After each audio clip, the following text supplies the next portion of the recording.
말씀하실 때 한 무리가 오는데 12 중에 하나인 유다라 하는 자가 그들을 앞장서 와서 예수께 입을 맞추려고 가까이 하는지라.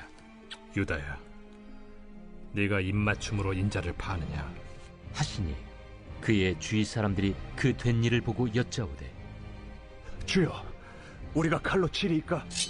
그 중에 한 사람이 대제사장의 종을 쳐 그 오른쪽 귀를 떨어뜨린지라. 예수께서 일러 이르시되, 이것까지 참으라. 그 귀를 만져 낫게 하시더라. 예수께서 그 잡으러 온 대제사장들과 성전의 경비대장들과 장로들에게 이르시되, 너희가 강도를 잡는 것 같이 검과 몽치를 가지고 나왔느냐? 내가 날마다 너희와 함께 성전에 있을 때 내게 손을 대지 아니하였도다. 그러나 이제는 너희 때요, 어둠의 권세로다. 예수를 잡아 끌고 대제사장의 집으로 들어갈새 베드로가 멀찍이 따라가니라. 사람들이 뜰 가운데 불을 피우고 함께 앉았는지라. 베드로도 그 가운데 앉았더니 한 여종이 베드로의 불빛을 향하여 앉은 것을 보고 주목하여 이르되, 이 사람도 그와 함께 있었느니라. 이 여자여, 내가 그를 알지 못하노라. 조금 후에 다른 사람이 보고, 너도 그 도당이라. 이 사람아, 나는 아니로라. 1시간쯤 있다가 또 한 사람이 장담하여 이르되, 이는 갈릴리 사람이니 참으로 그와 함께 있었느니라. 이 사람아, 나는 내가 하는 말을 알지 못하노라. 아직 말하고 있을 때 닭이 곧 울더라. 주께서 돌이켜 베드로를 보시니 베드로가 주의 말씀 곧 오늘 닭 울기 전에 네가 3번 나를 부인하리라 하심이 생각나서 밖에 나가서 심히 통곡하니라.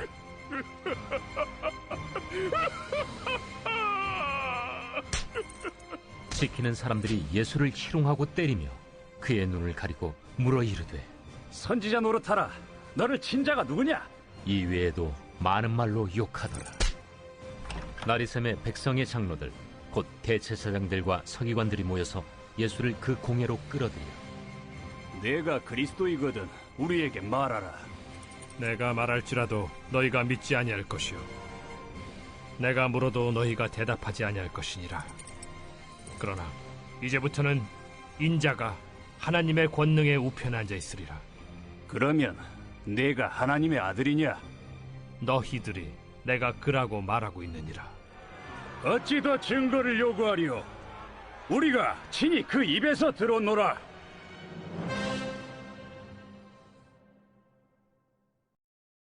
우리는 예수님께서 고난당하시는 장면의 말씀을 며칠째 계속 보고 있습니다. 우리가 이 본문의 말씀을 지나면서 한 가지 생각해야 될 중요한 주제는 자기 생각이라고 하는 것을 우리는 며칠째 계속 동일한 주제로 보고 있죠. 오늘 그와 같은 관점에서 여러분에게 질문합니다. 가룟 유다는 왜 예수님을 팔아 넘길 생각을 하게 되었고 또 그렇게 실천했을까요? 앞서 제가 전제했던 내용과 관련해 생각해 보자면 결국 그렇게 하는 것이 옳다고 여겼기 때문에 그렇습니다. 내 생각에 이게 옳은 일이야 라고 정의 내려지고 나니까 예수님과 함께 했던, 그리고 예수님이 그에게 보이시고 증명하셨고 말씀하셨던 그 모든 것들이 다 어떻게 보여지기 시작했습니까? 아, 헛됐구나. 이것이 진리라고 믿었는데 진리가 아니었구나 라는 생각에 빠져버리고 말았다는 것입니다. 자기 생각이 그만큼 무섭습니다.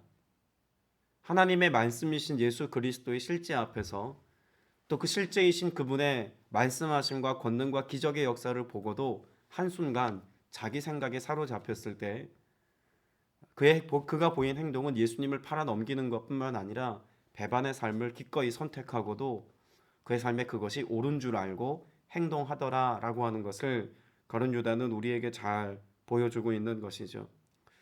예수님의 고난사에 드러나고 있는 많은 사람들의 모습이 실상 다 그렇습니다. 자신들의 생각에 예수님을 왕이라고 생각할 때는 예루살렘에 입성한 예수님께 대하여 환호하고 호산나 다윗의 자손이라고 그렇게 외쳐댔던 사람들이 조금의 물질 앞에서, 조금의 유혹 앞에서, 또 혹은 자기 생각에 옳다 그르다를 판단하는 어떤 판단의 기준 앞에서 예수님은 아닐 거야 라고 하는 생각에 사로잡히고 나니까 예수님을 십자가에 못 박아 죽게 해야 한다고 소리치는 폭도들로 바뀌었다는 것을 성경은 우리에게 잘 보여주고 있는 것 아닙니까? 그런 가룟 유다의 모습이나 혹은 그런 폭도들의 모습과도 같은 군중들의 모습이 어느 누구의 모습이 아니라 사실 그것이 나의 모습이다라고 하는 것을 드러내는 것이 본문이 오늘 우리에게 주고자 하는 중요한 목적 중에 하나가 아닐까라는 생각이 듭니다. 오늘 누가복음 22장에 처음 기록되어져 있는 장면으로 다시 한번 우리의 시선을 옮겨서 이 베드로의 관점에서 오늘 22장을 다시 한번 생각해 보려고 합니다. 22장 서두에 6월절이라고 하는 절기를 맞이하여서 그들이 큰 다락방을 예수님이 마련해 놓으신 그 장소에서 지내게 되죠. 그때에 누가복음 22장 22절 이하 말씀에 보면 21절 이하 말씀에 보면 예수님께서 나를 넘겨줄 자의 손이 이 상에 함께 있다라는 말씀을 하십니다. 그리고 그렇게 될 거야 라고 하는 것을 예수님께서 확답하시죠. 확증하여 말씀합니다. 자, 그런데 그 일이 있고 난 뒤에 제자들이 보인 반응은 어떤 반응일까요? 23절에 보면 그들은 자기들 가운데 이런 일을 할 사람이 누구일까 하고 자기들끼리 서로 물었다라고 말합니다. 이런 일을 할 사람이 누구인지를 자기들끼리 서로 논의합니다. 그러면 이런 이미 논의가 있었다는 사실 가운데 모든 제자들은 다 어떤 마음을 심중에 갖고 있을까요? 그 중에 하나가 나일 수도 있겠다라는 마음을 갖고 있는 겁니다. 왜냐하면 아직 가룟 유다가 그 중심에 있는 바로 그 사람이다라고 하는 것을 제자들은 몰랐기 때문에 그렇습니다. 그러면 모든 제자들이 다 그럴 가능성이 있다는 것을 염두에 두고 예수님의 고난의 밤을 맞이하지 않았겠습니까? 자, 그런데 23절 말씀 이후에 그런 논의가 있고 난 뒤에 24절에 보면 정말 말도 안 되는 또 다른 논쟁이 벌어지죠. 제자들 가운데 누구를 가장 큰 사람으로 칠 것이냐 물음을 놓고 그들 가운데 말다툼이 벌어졌습니다. 자, 여기 24절의 말씀의 의미를 단지 제자들의 사이에서 높낮이를 경쟁하고 있는 의미로 생각하기에는 좀 무리가 있습니다. 사실 우리는 그렇게만 이해하는 것이 더 일반적인 이해인데 저도 말씀을 묵상하는 가운데 한 단어에 깊은 묵상을 하다가 이게 그런 의미만 있는 것은 아니겠다는 생각이 들었습니다. 25절 말씀에 보면 예수님께서 백성들 가운데 권세 부리는 사람들의 모습을 무엇에 빗대어 말하고 있습니까? 은인이라고 말합니다. 은인. 그러면 은인이 곧 은혜를 베푼 어떤 사람이 높은 사람이다 라고 지금 말하고 있는 것 아닙니까? 그러면 지금 24절에서 기록되어져 있는 제자들이 하려고 하는 일은 무엇이라는 것을 짐작해 볼 수 있을까요? 은인이 되려고 하는 것입니다. 자, 그러면 21절 이하에 예수님께서 지금 뭘 전제하셨다고요? 사람들의 손에 넘겨질 거야, 배반할 거야 라고 하는 것을 예수님이 전제로 말씀하셨습니다. 그러면 누가 큰지를 놓고 지금 다툼을 벌이고 있는 제자들이 왜 갑자기 이런 논쟁을 벌이고 예수님께 대하여서 무례한 행위 같은 이런 모습을 보였을까요?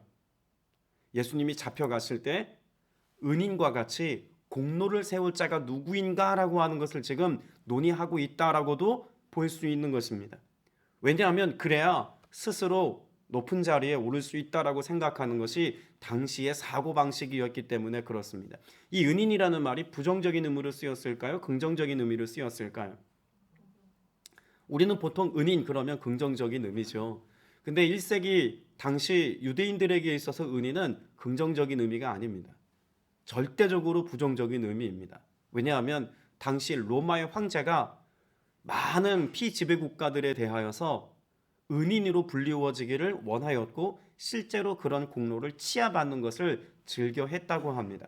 그러니까 여기 말하는 로마 황제와 관련해서 생각을 해보면 은인이라고 하는 말은 당시 1세기 유대 사회에서는 부정적인 의미였습니다. 예수님께서 말씀하고 계신 그 의도를 보면 너희가 내가 잡혀갈 때 공을 세워서 높아지려고 하느냐?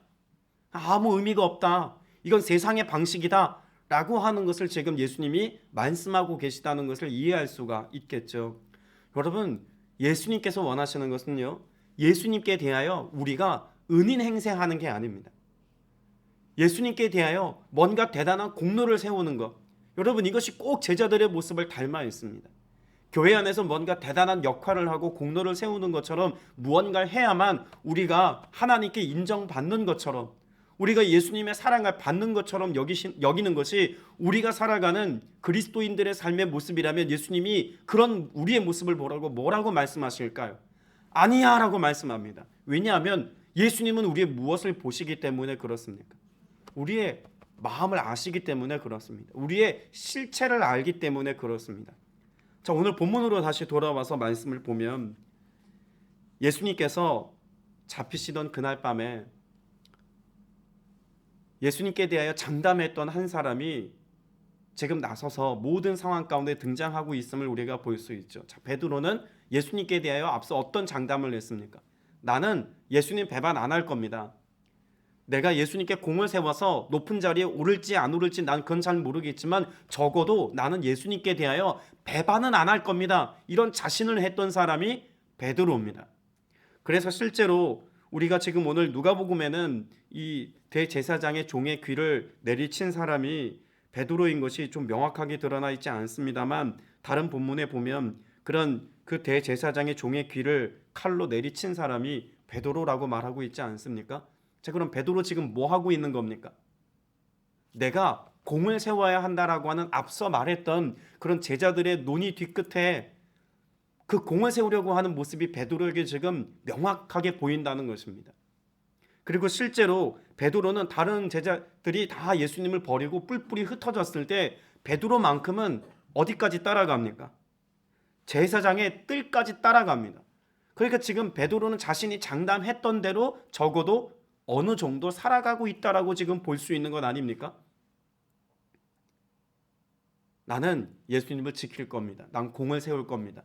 그런 제자들 사이에서 논의했던 바를 그가 삶으로 실천했고 모두가 다 흩어져 떠나갔을 때 적어도 베드로만큼은 대제사장의 뜰까지 따라갔으니 어느 정도 그가 한 말에 그는 실천력을 가지고 살았다라고 볼 수 있다는 겁니다. 자, 그런데 이것이 철저히 무너지죠. 베드로는 예수님을 모른다고 3번이나 극구 부인합니다.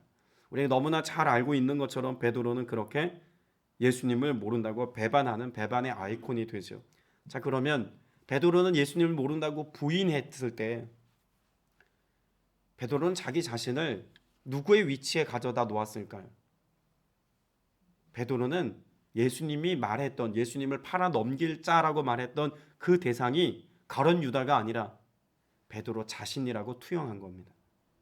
아직 그 가룟 유다의 실체가 오늘 우리가 성경을 읽으니까 예수님을 팔아 넘긴 사람이라고 정의 내리면 베드로, 아니 그 가룟 유다라고 정의를 하지만 당시 제자들로서는 아직 누구인지 명확하게 알지 못하는 상태에서 예수님을 모른다고 3번이나 부인했던 베드로 자신을 생각해 볼 때 내가 예수님을 팔아 넘겼어 라고 하는 생각을 갖기에 충분한 상황이 펼쳐져 버렸다는 것입니다.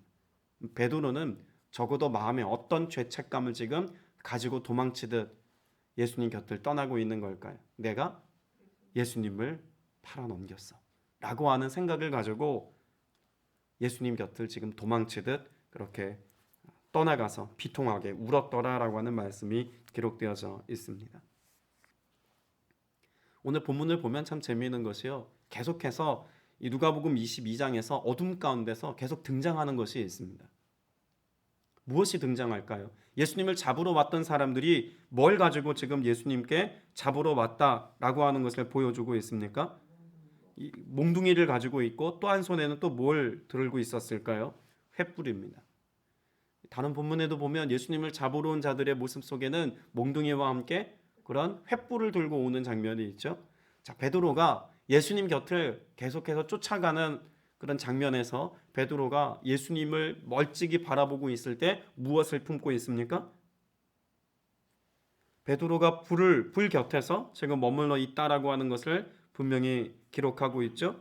그래서 56절에 보면 베드로가 불빛을 안고 앉아 있는 것을 보고 불빛을 안고 있다라고 표현할 정도로 빛 가운데 가까이에 있습니다. 그런 세상의 빛 때문에 무엇이 안 보일까요? 예수 그리스도 참 빛이다. 나는 세상의 빛이다 라고 말씀하신 예수 그리스도가 도리어 보이지 않습니다.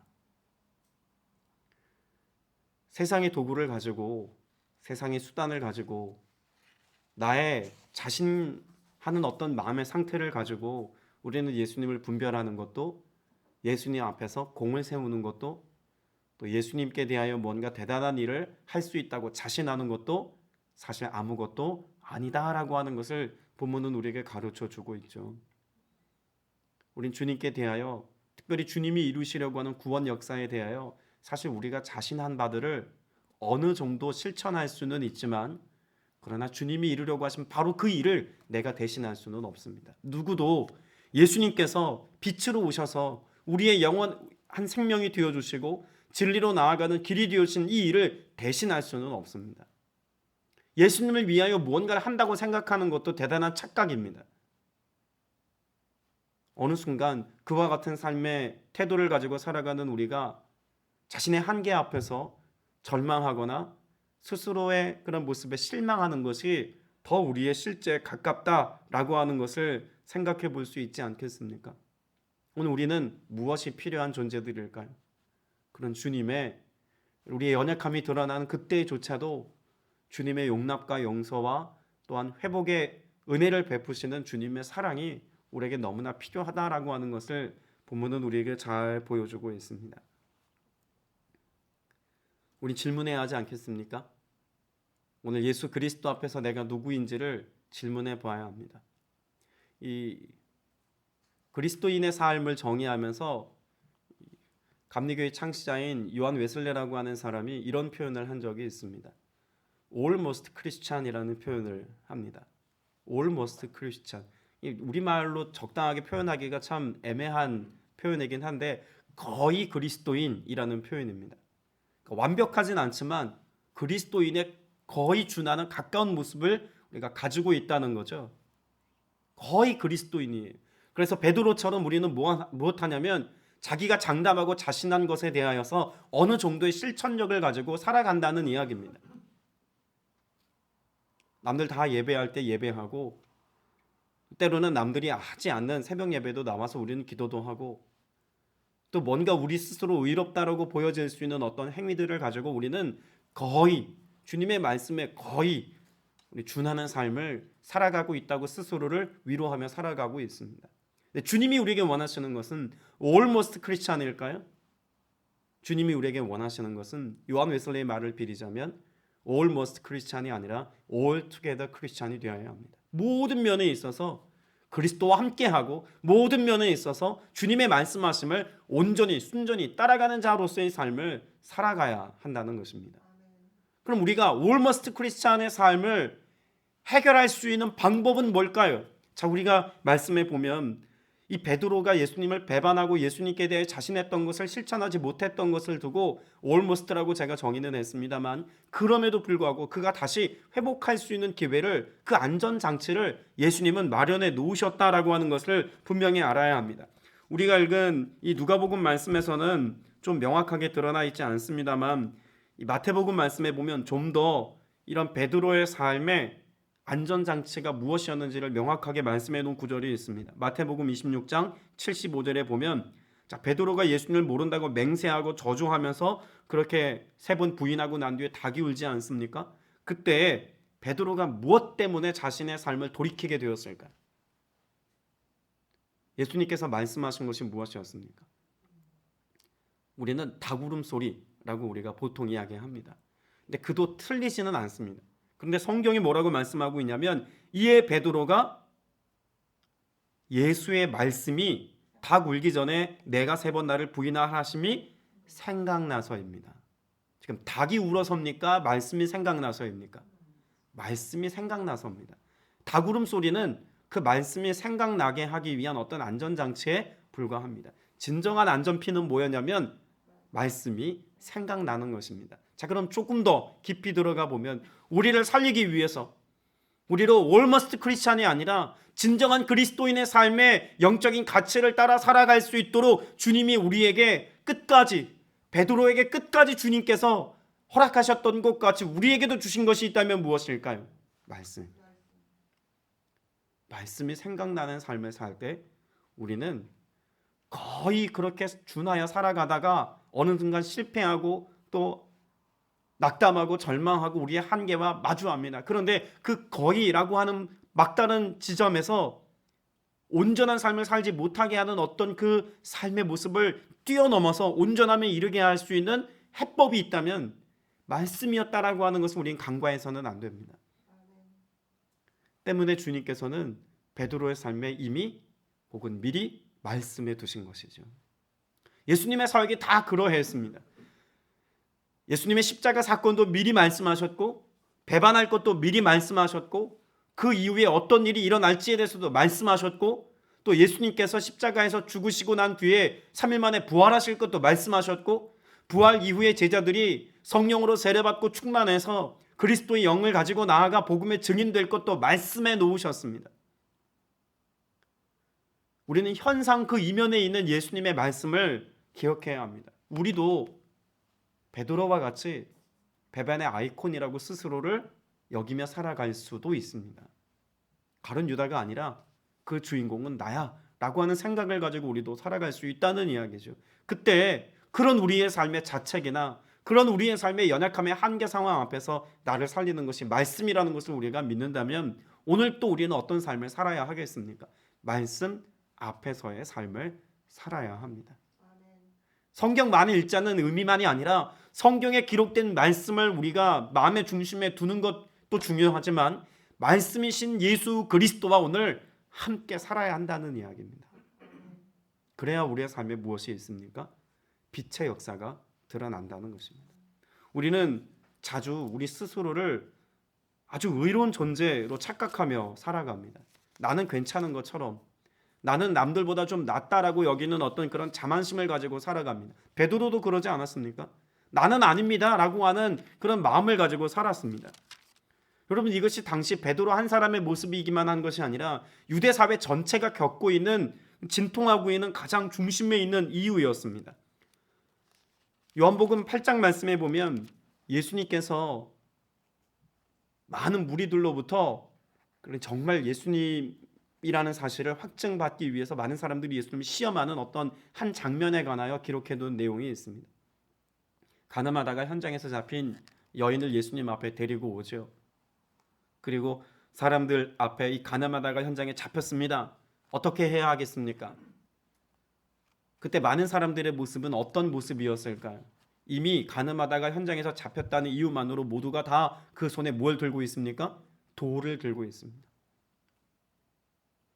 그리고 예수님의 말씀이 어떻게 끝나는가 라고 하는 것만 지켜 듣고 있다가 어떻게라도 이 여인을 죽여야 돼 라고 하는 것이 돌로 쳐 죽이는 것이 율법에 맞아 라고 하는 생각을 가지고 사람들은 그렇게 예수님 앞에 서 있죠. 예수님의 말씀 한마디가 모든 사람들의 손에 들고 있던 돌을 놓게 했습니다. 우리가 잘 아는 말씀이죠. 너희 중에 죄 없는 자가 돌로 치라 라고 하는 말씀이었습니다. 자, 그럼 그 순간은 어떤 순간이었을까요? 내가 죄인인 것이 들켜버린 순간이었습니다. 아, 들켰다. 나도 죄인이었지. 마음에 있는 그런 죄의 요소들이 그들 마음 가운데 뭐 했을까요? 생각났습니다. 베드로 역시도 예수님의 말씀이 생각난 것 아닙니까? 지금 그들의 마음 가운데 스스로 의롭다고 여겼다고 생각해 볼 수 있는 이런 상황 가운데 예수님은 그들에게 나의 죄성을 생각나게 했습니다. 그리고 그들은 기꺼이 손에 들고 있던 그 돌멩이를 손에서 놓게 되죠. 그들의 분노, 그들의 정의를 구현하고자 하는 자기만의 생각, 이것을 언제 포기하게 됩니까? 내가 주님 앞에 죄인인 것이 드러났을 때입니다. 사실 그건 뒤집어 놓고 생각해 보면 이건 저주일까요? 은혜일까요? 은혜입니다. 내가 주님 앞에 내 실체가 드러나는 것은 철저히 은혜입니다. 그리고 가늠하다가 현장에서 잡힌 여인하고 예수님만 덩그러니 남게 되죠. 그러면 죄인이라고 정의 내릴 수 있는 유일한 분, 요한복음 8장에서 보여주는 죄인이라고 유일하게 정의 내릴 수 있는 분은 누구라는 겁니까? 예수님 한 분밖에 없다는 이야기입니다. 그리고 그런 예수님께서조차도 그 여인에 대해서 뭐라고 말씀하셨을까? 나도 너에게 죄를 묻지 않겠다고 말씀합니다. 예수님 뭐 하시겠다는 걸까요? 은혜 베푸시고 용서하시고 사랑하시겠다는 겁니다.